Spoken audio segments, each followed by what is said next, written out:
Remember, there's a lot of guns out there, and I don't want to see anyone get hurt. Not only is that an order for these officers, it's their mission. The mission was accomplished just 45 minutes after their briefing. These two guns were found in this home. They were in the pockets of jackets hanging in the hall and belonging to a 15-year-old boy. That 15-year-old resembled one of the hundreds of suspected gang members or drug dealers in the street crime unit's database. After seeing the guns, the boy's parents allowed police to search their house. This is what they found: crack cocaine, hundreds of dollars in cash, cell phones, a police scanner, and another gun, a .357 Magnum revolver loaded with so-called black talon or cop killer bullets. The boy was also wearing this belt, which has a small knife cleverly hidden in the buckle.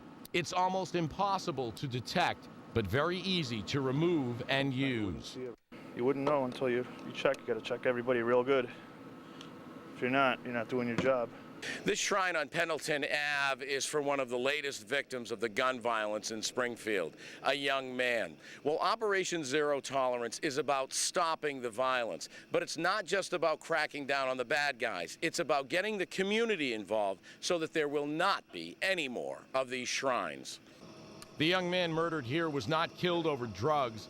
Police say he was a member of a gang and had stepped on the turf of another gang. They're minor arguments, trivial arguments. They make no sense. Commissioner Fitchett has asked federal and state law enforcement to help him curb the violence.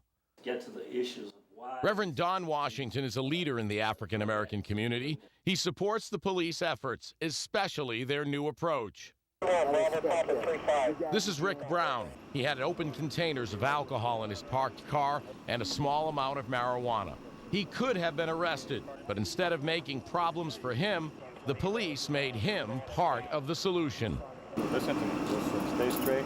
Talk to these kids on the street. You understand me? Listen, do me a favor. I'm doing you a favor. That favor from Sergeant John Delaney is not arresting Rick Brown like he did 20 years ago. What I want him to do, and he said he's going to do it, is to talk to kids on the street right here. He's old school. He knows all the kids on the street.